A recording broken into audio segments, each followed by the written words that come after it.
बिस्मिल्लाहिर्रहमानिर्रहीम अस्सलाम वालेकुम स्टूडेंट्स, कैसे हो आप लोग। उम्मीद करता हूँ आप सब ठीक होंगे। Welcome back to the new video and welcome back to the channel literature coverage. Students, आज की इस वीडियो में हम लोग दोबारा से एक्टिव टेंसेस और पैसिव टेंसेस की बात करने जा रहे हैं। एक्टिव वॉइस और पैसिव वॉइस, इन टेंसेस पर मैं पहले से ही एक वीडियो बना चुका हूँ कि एक्टिव टेंसेस को पैसिव टेंसेस में किस तरह से बदला जाता है। 4 रूल्स मैंने समझाए थे उस वीडियो में कि एक एक्टिव टेंस हो, उस पर 4 रूल्स अप्लाई करो तो वो tense active tense passive tense में तब्दील हो जाएगा। उस वीडियो का लिंक स्टूडेंट्स आप लोगों को पहले कमेंट में मिल जाएगा। आज की इस वीडियो में स्टूडेंट्स हम लोग पैसिव टेंस को एक्टिव टेंस में कन्वर्ट करना सीखेंगे।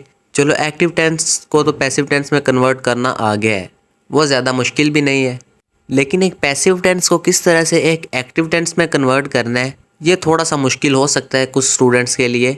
लेकिन आज फिर से मैं 4 रूल्स आप लोगों को समझाऊंगा स्टूडेंट्स। अगर आप लोग वो 4 रूल्स ध्यान से समझ लो तो किसी भी पैसिव टेंस को, चाहे वो कितना ही मुश्किल क्यों ना हो, उस पैसिव टेंस को आप एक्टिव टेंस में आसानी से कन्वर्ट कर लोगे। तो चलिए शुरू करते हैं। स्टूडेंट्स, सबसे पहले तो आप लोग ये चीज़ नोट कर लें कि आप पैसिव टेंस को कैसे पहचानोगे कि पेपर के अंदर पैसिव टेंस आया हुआ है और उस टेंस को आपने एक्टिव में तब्दील करना है। 9th क्लास के जो स्टूडेंट्स हैं उनका जो बोर्ड का पेपर होता है उसमें ये नहीं बताया गया होगा कि ये पैसिव टेंस है या एक्टिव टेंस है। वहाँ पर सिर्फ यही लिखा हुआ आएगा, change the voice of the following tenses. तो स्टूडेंट्स, आप लोगों ने ये खुद पहचानना है कि दिया गया सेंटेंस या फिर कोई टेंस वो एक्टिव टेंस है या फिर पैसिव टेंस है। एक्टिव टेंस तो आसानी से पहचान लोगे आप लोग, वो किसी ना किसी टेंस का फिक्रा होगा, या पास्ट टेंस की कोई टाइप होगी, या प्रेजेंट टेंस की कोई टाइप होगी, या फिर फ्यूचर टेंस की कोई टाइप होगी। लेकिन जो पैसिव टेंस होगा उसको पहचानने के लिए स्टूडेंट्स आप लोगों ने फिक्रे के एंड पे देखना है। वहाँ पर एक वर्ड नज़र आएगा आप लोगों को, बाय। बाय वर्ड अगर आपको फिक्रे में नज़र आ गया तो आप लोगों ने ये समझ जाना है स्टूडेंट्स कि ये पैसिव टेंस है और इस पैसिव टेंस को अब एक्टिव टेंस में कन्वर्ट करना है। अगर बाय का वर्ड फिक्रे के अंदर नहीं नज़र आता तो आप लोग कैसे अंदाज़ा लगाओगे ये एक्टिव टेंस है या पैसिव टेंस है। तो फिर स्टूडेंट्स आप लोगों ने हेल्पिंग वर्ब ही याद करनी है, सारे एक्टिव टेंसेस की और सारे पैसिव टेंसेस की।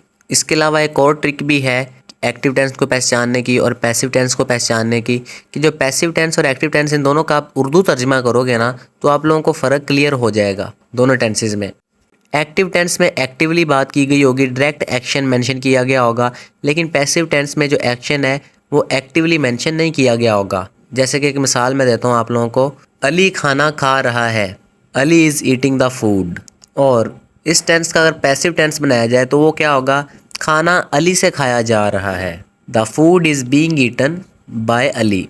तो पैसिव टेंस में बाय वर्ड आ गया तो स्टूडेंट्स आप लोगों ने समझ जाना ये कौन सा टेंस है, ये है पैसिव टेंस। और अगर बाय वर्ड नहीं मेंशन किया गया तो आप लोगों ने हेल्पिंग वर्ब पर गौर करना है और फिक्रे को एक्टिव हो या पैसिव हो उन दोनों को आप लोगों ने उर्दू लैंग्वेज में कन्वर्ट करके देखना है। तो आप लोगों को ये पता चल जाएगा कि दिया गया टेंस एक्टिव टेंस है या फिर पैसिव टेंस है। तो चलिए स्टूडेंट्स, अब एक पैसिव टेंस की पहचान आप लोगों को हो गई है। अब आप लोगों ने पैसिव टेंस को एक्टिव टेंस में कन्वर्ट करना है, तो कौन कौन से रूल लगेंगे वो देख लेते हैं। पहला रूल ये है, पैसिव टेंस के सब्जेक्ट और ऑब्जेक्ट की जगह तब्दील कर दें। हमने जब एक्टिव टेंस को पैसिव टेंस में कन्वर्ट किया था तब भी हमने क्या किया था, सब्जेक्ट और ऑब्जेक्ट की जगह तब्दील की थी, लेकिन वो एक्टिव टेंस था। लेकिन अब पैसिव टेंस है तो पैसिव टेंस में भी वैसे ही करना है, सब्जेक्ट और ऑब्जेक्ट की जगह तब्दील कर देनी है। वही सेम ट्रिक स्टूडेंट्स आप लोगों ने इस्तेमाल करनी है। सब्जेक्ट जो होता है वो फिक्रे के शुरू में होता है और जो ऑब्जेक्ट होता है वो फिक्रे के आखिर में होता है। सेंटेंस स्ट्रक्चर भी स्टूडेंट्स आप लोगों को स्क्रीन पर शो हो रहा होगा। कोई भी सेंटेंस हो, सिंपल सेंटेंस, उसमें पहले सब्जेक्ट आता है, फिर हेल्पिंग वर्ब आता है, फिर वर्ब आता है और उसके बाद ऑब्जेक्ट आ जाता है। और जो पैसिव सेंटेंस का सेंटेंस स्ट्रक्चर होता है उसमें वर्ब की थर्ड फॉर्म के बाद बाय आ जाता है। ये थोड़ा सा डिफरेंस है, ये याद रखना है स्टूडेंट्स, आप लोगों ने कॉपी पर नोट कर लें। अब स्टूडेंट्स दूसरे रूल की तरफ चलते हैं। दूसरा रूल ये है कि आप लोगों ने एक्टिव टेंस का हेल्पिंग वर्ब लगा देना है। एक पैसिव टेंस को एक्टिव टेंस में कन्वर्ट करते हुए हमने कौन सा हेल्पिंग वर्ब लगाना है, एक्टिव टेंस का। अगर पैसिव टेंस का हेल्पिंग वर्ब आप लोगों को अच्छे से याद है तो आप लोगों को एक्टिव टेंस का हेल्पिंग वर्ब भी अच्छे से याद होगा। एक एग्जाम्पल ले लेते हैं, they did not beat the drums. ये एक एक्टिव टेंस है। आपने अब पहचानना है कि ये किस टाइप का एक्टिव टेंस है, ये पास्ट टेंस है या प्रेजेंट टेंस है या फिर फ्यूचर टेंस है। तो आपने गौर किया डिड हेल्पिंग वर्ब, तो आपके जहन में फौरन से आ गया, ओ ये तो पास्ट इंडेफिनिट टेंस का हेल्पिंग वर्ब है, यानी कि पास्ट इंडेफिनिट टेंस का एक्टिव वॉइस दिया गया है। अब आप लोगों ने ये याद करना है कि पास्ट इंडेफिनिट टेंस के पैसिव वॉइस में कौन सी हेल्पिंग वर्ब इस्तेमाल होती है, तो वो वाज या फिर वर इस्तेमाल होती है। तो पैसिव वॉइस में हम लोगों ने वर हेल्पिंग वर्ब लगा दिया, क्योंकि जो ऑब्जेक्ट था द ड्रम्स ये प्लूरल नाउन है, तो इस वजह से हम लोगों ने वर लगाया। अगर ये सिंगुलर नाउन होता तो हम लोग फिर वाज लगाते।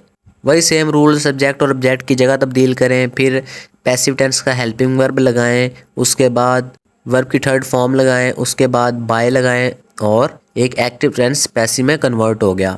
अब हम लोग इस फिक्रे पे फोकस करते हैं, the drums were not beaten by them, यह है पैसिव टेंस। अगर इस तरह से फिक्रा लिखा हुआ आ गया और इसको हमने कन्वर्ट करना है एक्टिव टेंस में, तो वो कैसे करेंगे? तो हम लोगों ने हेल्पिंग वर्ब पर अगेन फोकस करना है। वर हेल्पिंग वर्ब से आप लोगों ने ये अंदाज़ा लगा लेना है कि वर हेल्पिंग वर्ब तो प्रेजेंट इंडेफिनिट टेंस के पैसिव टेंस में इस्तेमाल होता है। तो आप लोगों को एक्टिव टेंस का हेल्पिंग वर्ब भी फिर याद आ जाएगा कि एक्टिव टेंस में डिड हेल्पिंग वर्ब इस्तेमाल होता है, पास्ट इंडेफिनिट टेंस जो होते हैं उनमें। नेगेटिव सेंटेंस था तो वर्ड नॉट आ गया, ठीक है। तो स्टूडेंट्स दूसरा रूल भी आप लोगों को समझ में आ गया होगा कि पैसिव टेंस को एक्टिव टेंस में कन्वर्ट करने के लिए आप लोगों को एक्टिव टेंस का हेल्पिंग वर्ब याद होना चाहिए। एक्टिव टेंस का हेल्पिंग वर्ब लगाएं एक पैसिव टेंस को एक्टिव टेंस में कन्वर्ट करने के लिए। जैसे कि the drums were not beaten by them. इस एग्जांपल को देख लेते हैं दोबारा से। पहला रूल अप्लाई करते हैं ज़रा, जो सब्जेक्ट और ऑब्जेक्ट है उसकी जगह तब्दील करते हैं। सब्जेक्ट शुरू में है पैसिव टेंस का, वो है ड्रम्स, और देम वर्ड यहाँ पर ऑब्जेक्ट है पैसिव टेंस का। चलें इन दोनों की जगह तब्दील करते हैं। देम वर्ड को दे में कन्वर्ट कर देना है और दे शुरू में आ जाएगा, और द ड्रम्स ये एंड पर आ जाएगा। सब्जेक्ट और ऑब्जेक्ट की जगह तब्दील हो गई। दूसरा रूल क्या था? एक्टिव टेंस का हेल्पिंग वर्ब लगाएं। हमने ये पहचान लिया था कि वर जो वर्ड है ये पास्ट इंडेफिनिट टेंस के पैसिव टेंस में हेल्पिंग वर्ब के तौर पर इस्तेमाल होता है। तो एक्टिव टेंस में कौन सा हेल्पिंग वर्ब इस्तेमाल होता है? डिड। तो पैसिव टेंस में नॉट का वर्ड इस्तेमाल किया गया था, तो हम लोग फिर नॉट का वर्ड एक्टिव टेंस में भी लगाएंगे, यानी कि ये दोनों नेगेटिव सेंटेंसेस हैं क्योंकि इन दोनों सेंटेंसेस में नॉट आ रहा है। तो हेल्पिंग वर्ब क्या आ गया? डिड, और साथ में आ गया नॉट। तो स्टूडेंट्स अब चलते हैं पैसिव टेंस को एक्टिव टेंस में कन्वर्ट करने के तीसरे रूल की तरफ। और वो तीसरा रूल ये है कि आप लोगों ने एक्टिव टेंस का अब वर्ब लगाना है। स्टूडेंट्स जो वर्ब होता है ना, ये किसी एक्शन को शो करता है। वर्ब किसी एक्शन को, किसी काम को, किसी फेल को कहते हैं, ठीक है। और जो हेल्पिंग वर्ब होता है ना, वो वर्ब को सपोर्ट करता है, ठीक है। तो आप लोगों ने फिर एक्टिव टेंस का वर्ब भी याद रखना है कि पास्ट इंडेफिनिट टेंस में कौन सा हेल्पिंग वर्ब इस्तेमाल होता है? डिड। और वर्ब की कौन सी फॉर्म इस्तेमाल होती है? First form. यानी बीटन की फर्स्ट फॉर्म बीट है, तो हम यहाँ पे लगा देंगे बीट। जो फिक्रा स्क्रीन पर शो हो रहा है, they did not beat the drums, the drums were not beaten by them. ये तो पैसिव टेंस है, तो एक्टिव टेंस में वर्ब की फर्स्ट फॉर्म आएगी, क्योंकि पास्ट इंडेफिनिट टेंस के एक्टिव टेंस में वर्ब की फर्स्ट फॉर्म इस्तेमाल होती है, तो हम लगा देंगे बीट। तो तीसरा रूल भी क्लियर हो गया स्टूडेंट्स। अब चौथे रूल की तरफ चलते हैं। पैसिव टेंस को एक्टिव टेंस में कन्वर्ट करने का चौथा रूल सिंपल है बिल्कुल। आपने बाय वर्ड को फिक्रे से हटा देना है। वैसे ही पैसिव टेंस को एक्टिव टेंस में कन्वर्ट करते वक्त आप लोगों ने एक्टिव टेंस में बाय का वर्ड यूज नहीं करना, ठीक है। तो the drums were not beaten by them, इस पैसिव टेंस का एक्टिव टेंस क्या बन गया? They did not beat the drums. अब स्टूडेंट्स आप लोगों के माइंड में आ रहा होगा कि भाई ये देम को दे में क्यों कन्वर्ट कर दिया? तो ये कन्वर्जन्स आप लोग याद रख लें स्टूडेंट्स कि एक्टिव टेंस को पैसिव टेंस में या फिर पैसिव टेंस को एक्टिव टेंस में कन्वर्ट करने के लिए कुछ कन्वर्जन्स होती हैं, और ये कन्वर्जन्स प्रोनाउंस की होती हैं, ठीक है।